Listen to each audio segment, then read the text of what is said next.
Hello everyone, English knowledge stream channel में आपका स्वागत है। आज की ग्रामर की क्लास के अंतर्गत हम आपको कुछ विशेष बताने वाले हैं। जैसा कि आप जानते हैं, पिछले वीडियो में मैंने आपको पार्ट्स ऑफ स्पीच के एक एक भाग को बताया। नाउन, प्रोनाउन, एडजेक्टिव, वर्ब आदि मैंने बताया।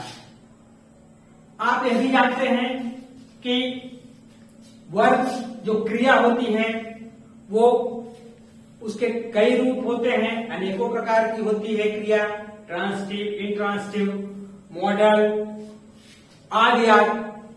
उसी क्रम में क्रिया का एक और रूप होता है जिसकी चर्चा हम इस वीडियो में करने वाले हैं। तो उसको हम आपको बता रहे हैं। वर्ब जो फॉर्म के अनुसार वर्ब दो प्रकार की होती है।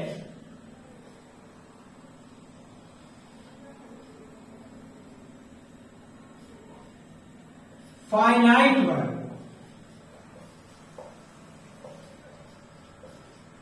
और non finite verb.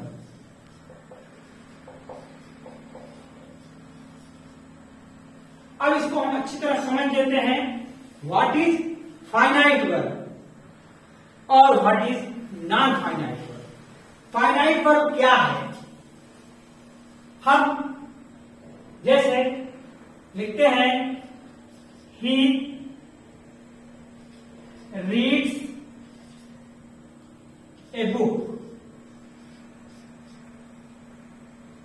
He reads a book. फिर they read newspaper. ध्यान दीजिए, यहां ये word subject third person singular number है और सिंगुलर नंबर थर्ड पर्सन जब है तो क्रिया का फिफ्थ फॉर्म लगा। और दूसरे सेंटेंस को अगर देखें तो ये थर्ड पर्सन का प्लूरल नंबर है और थर्ड नंबर के प्लूरल नंबर के साथ क्रिया का फर्स्ट फॉर्म यूज किया गया। मीनिंग टू से, अगर सिंगुलर नंबर है, क्रिया का थर्ड पर्सन है, क्रिया का उसमें फिफ्थ फॉर्म लगेगा। सिंगुलर नंबर है, थर्ड पर्सन है, और वहीं पर अगर सब्जेक्ट बदल जाता है तो क्रिया भी बदल जाती है। मीनिंग टू से, जब मेन वर्ब, जब क्रिया अपने कर्ता के अकॉर्डिंग यूज होती है तो वो हमेशा फाइनाइट वर्ब होती है। इसमें यह क्रिया अपने कर्ता के अनुसार प्रयुक्त हो जाती है। तो जितने हम टेंस पढ़ते हैं, 12 टेंस पढ़ते हैं, उसमें हम देखते हैं कि जैसे सब्जेक्ट रहता है उसी के अकॉर्डिंग क्रिया यूज होती रहती है। तो दोज वर्ड्स वो फाइनाइट वर्ब कहलाती है। तो 12 टेंस होते हैं, 12 टेंस में जो क्रियाएं यूज होती हैं वो फाइनाइट वर्ब होती हैं। अब वहीं पर हम नॉन फाइनाइट को देखते हैं। तो जैसे walking is good for health. यहां पर सामान्यतः क्या होता है, अगर आपको नॉन फाइनाइट के बारे में नहीं जानकारी है तो आप इसको क्रिया का फोर्थ फॉर्म समझेंगे। ये समझेंगे कि क्रिया में आईएनजी लगी हुई है और यह क्रिया ही है। लेकिन पूरा आप उलझ जाएंगे कि इज वॉकिंग होना चाहिए। वॉकिंग इज कैसे? प्रेजेंट कंटिन्यूअस में हम इज है, वहां या जो भी है, ऑक्सिलरी वर्ब के साथ हम आईएनजी लगी मेन वर्ब लगाते हैं तो यहां पर ज्ञान के अभाव में, नॉन फाइनाइट के नॉलेज के अभाव में आप समझ नहीं पाते हैं कि इसका अर्थ क्या है, ऐसा क्यों हुआ, ये क्रिया है या क्या है। तो उसी क्रम में जब हम नॉन फाइनाइट की चर्चा करेंगे तो इसमें जो भी क्रिया होगी वो क्रिया के हिसाब से नहीं यूज की जाती है, इसमें सब्जेक्ट का ही काम यह करने लगती है। इसके नॉन फाइनाइट के भी प्रकार होते हैं, जैसा कि हम आपको बताते हैं। नॉन फाइनाइट ये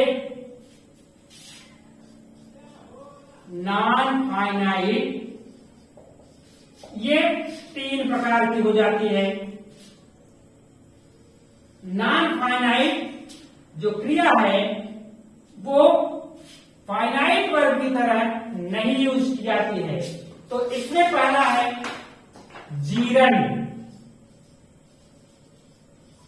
जीरन और दूसरा है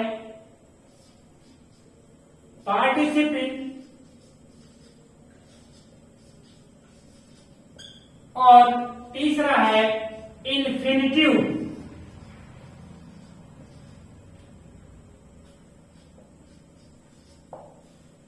वास्तव में अगर नॉन फाइनाइट वर्ब का ज्ञान नहीं है, नॉन फाइनाइट के बारे में आपको जानकारी नहीं है, तो आप अच्छी अंग्रेजी न लिख सकते हैं न ही बोल सकते हैं, क्योंकि इसका प्रयोग बहुत ही महत्वपूर्ण रहता है और इसके प्रयोग के बिना हम कुछ भी नहीं बोल सकते हैं, कुछ भी नहीं लिख सकते हैं, पूर्णतः नहीं लिख सकते हैं, क्योंकि जब हम बोलेंगे लिखेंगे तो इसका प्रयोग हमें करना ही पड़ेगा।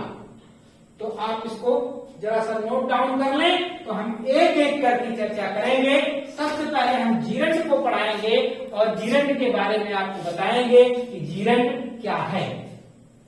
हम इसको क्लेम करते हैं, आप इसकी स्क्रीनशॉट ले लीजिए। जीरंड की चर्चा हम आपको पहले करेंगे और आप उसको ध्यान से समझिए कि नॉन फाइनाइट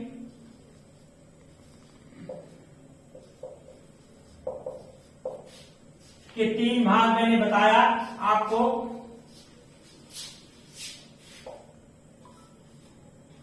जीरंड, पार्टिसिपिल और इन्फिनिटिव।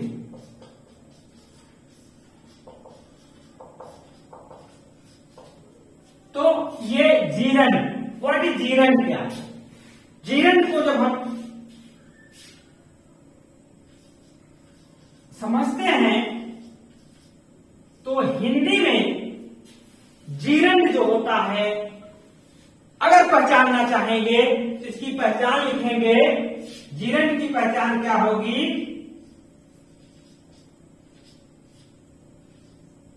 पहचान है इसकी कि शब्द के अंत में, ध्यान दीजिएगा, शब्द के अंत में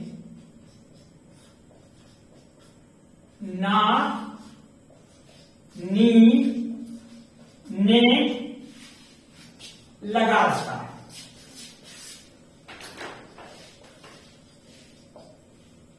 क्या लगा रहता है? शब्द के अंत में, वाक्य अंत में नहीं, शब्द के अंत में ना, नी, ने लगा रहता है।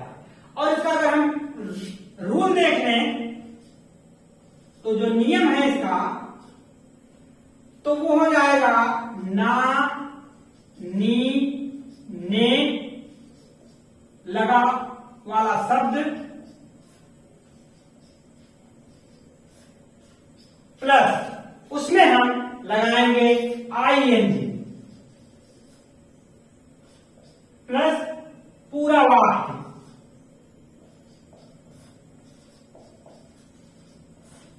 ध्यान दीजिए, पूरा वाक्य का मतलब हुआ कि अकॉर्डिंग टू रूल जो भी वाक्य है उसका अनुवाद करेंगे, लेकिन ना लीने वाले शब्द के में हम वो वर्ब रहेगी उसमें हम आईएनजी लगाएंगे, तो वो जीरंड का काम करेगा। अब फॉर एग्जाम्पल जैसे टहलना एक अच्छा व्यायाम है।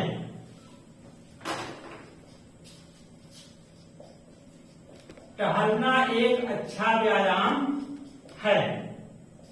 अब यहां देखिए, हम देख रहे हैं कि हमारा नियम कहता है कि ना नीने शब्द के अंत में लगा रहेगा। अब हमारा शब्द इसमें अगर देखें तो टहलना, ये टहलना शब्द में ना आ रहा है इसके अंत में, तो इसको हम, तो नियम हमारा कहता है कि इसके ना नीने वाले शब्द में आईएनजी जोड़ देंगे।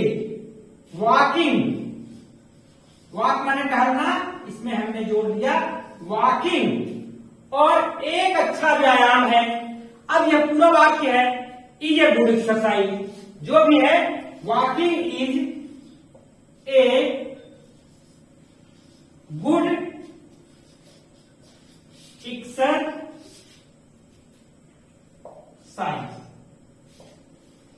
Walking is a good exercise. अब यहां देखिए और भी ध्यान दीजिए, यहां जो टहलना आ रहा है ये किसके स्थान पे आ रहा है? ये सब्जेक्ट के स्थान पे आ रहा है। यानी यहां पर जो जीरंड आया है वो सब्जेक्ट के स्थान पे आया है, तो ये कर्ता के रूप में जीरंड इस्तेमाल हो रहा है। अब ये ऑब्जेक्ट के रूप में भी आ सकता है, जैसे ही, या इसकी हिंदी हम लिखने पहले, वह उपन्यास पढ़ने का शौकीन है।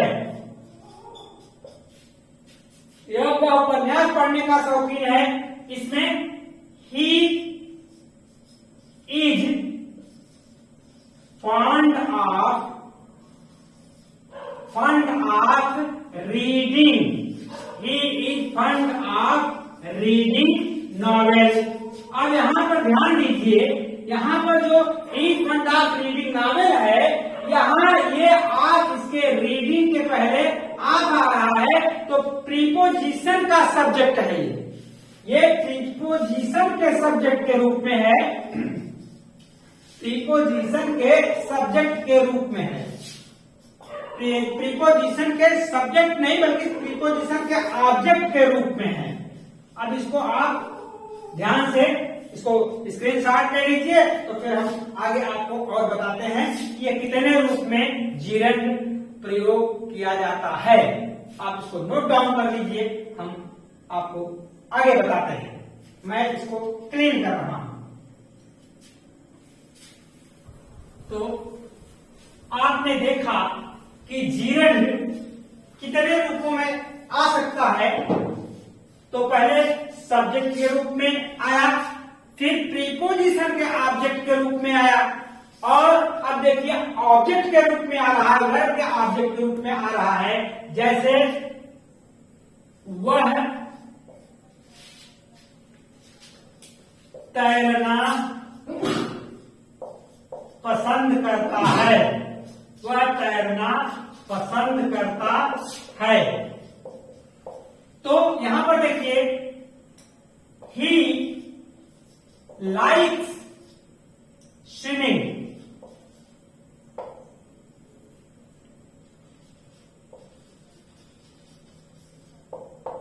He likes swimming. यहां पर देखिए ये सब्जेक्ट है, ये वर्ब है, और यहां ऑब्जेक्ट के रूप में ये आपका जीरंड आया। और जहां पर ना लीने वाले शब्द आए हों वहां पर आप इसको तुरंत लगाइए, उसमें थोड़ा भी आप संकोच न करें, क्योंकि वह जीरंड ही रहता है। काम करना ही पूजा करना है। काम करना ही पूजा करना है। अब यहां पर काम करना और पूजा करना दोनों में आ रहा है, तो इसका मतलब कि हम दोनों में इसका इस्तेमाल करेंगे। कार्य ही पूजा होता है, कार्य ही पूजा है। अगर इसका अनुवाद करना होता तो वर्क इज वर्शिप, लेकिन कार्य करना ही पूजा करना है तो वर्किंग इज वर्शिपिंग।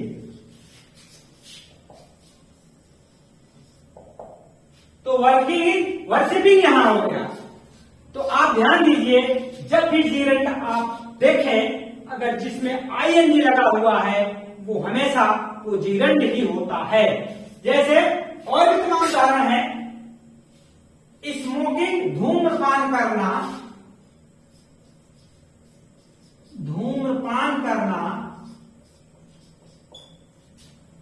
बुरी आदत है।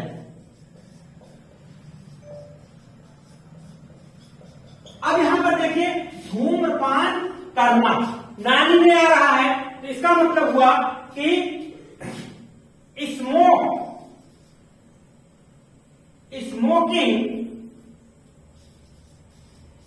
Is bad habit.